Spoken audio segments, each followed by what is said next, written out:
To help you understand how to use the equipment, I'm going to go ahead and walk you through what the V8 and the V8EX consists of. Functionally, both the V8 and the V8EX is the same size, has the same parts, allows for the same type of training. The only difference is that the V8EX, the cords on top are a lot longer, which allows you to have a much longer training range.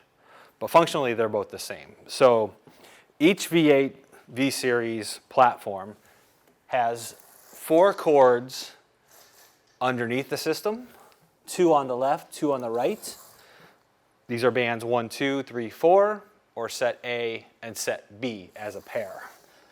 The cords are both put on swivel arms, which is great when you're training because it allows you that if you do land and you're a little off-centered, the cords will move with you, allowing a much safer training movements.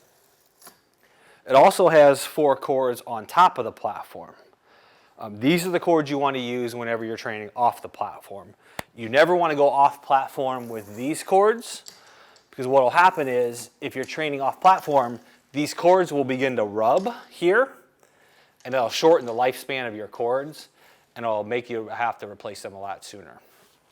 So when training off platform, you want to make sure you're using these 2 top side cords in the front and the 2 top side cords in the back. All of these cords operate individually, so you can have 4 athletes training at the same time, going in 4 different directions. You can simply move these cords around wherever you want on the system, just by pulling up this tab, sliding it in, or sliding it out. And you can also put them around the side here.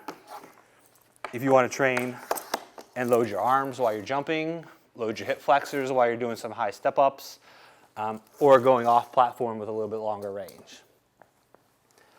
To change the resistance on these cords, you simply untuck this back. Same here, you untuck this from the cam cleats, and then you can pull out the front end. And then you slide it and snap it back into place, and now you've set the tension at a different tension level. It's important to note that when you're training with 2 of these cords, you want to make sure that the tension levels are set at the same time or the same length. So that way you have the same load on both legs at the same time or both hands at the same time.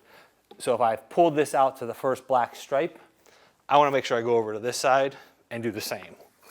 Simply unsnap it, pull it out, snap it back into place, and now you've set the tension on both at the same.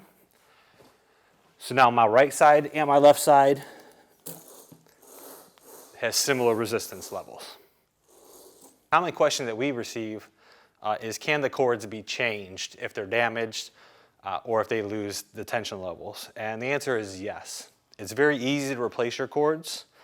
You could typically do a set of cords in about 30 minutes. So the tip is to make sure that you keep the cords in the system until your new cords arrive, and then it's much easier to replace it if you have it intact.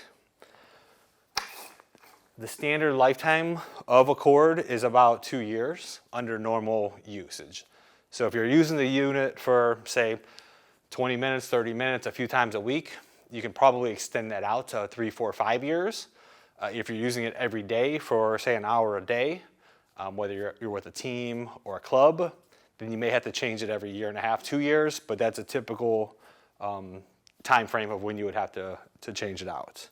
One recommendation to extend the lifetime of your cords is to make sure you're doing regular maintenance on the cords.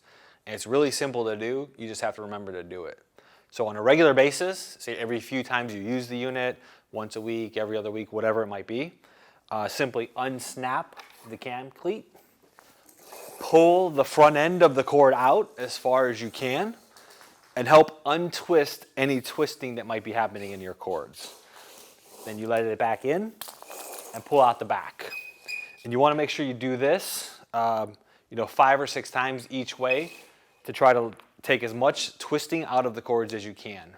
Regular twisting on the cords is normal, but if it gets too much, then it could cause damage to the unit. You want to make sure you're replacing those cords on a regular basis. Now that we've reviewed the top of the unit, let's go ahead and flip it up on its side and look underneath. So under the unit, you'll notice that each system, both the V8 and the V80X, includes suction cups. These suction cups have multiple purposes. One, it helps keep the unit in place. So if you're on a hard surface, these suction cups will actually stick down to the ground and hold the unit down and not let it slide around. The other thing they do is they allow for a safe landing. They provide some cushion, so that way when you're doing jump training, it's much easier on your knees as you land on the system, in addition to the mat. Also on the bottom are 4 weight plates. So these wing-nutted screws allow you to unscrew them and put a 10-pound plate or a 25-pound plate onto the system. You tighten it back up, and this will also help hold it down and hold it into place. So if you're training on a place that isn't a hard surface, say a rubberized floor like this, out on a field, the unit might slide around a little bit when you're using it. So these weights allowed for it to stay into place. Also on the bottom are cam cleats to help change the tension for our cords 1, 2, and 3, and 4. There'll be 2 cam cleats on the front, 2 cam cleats on the back.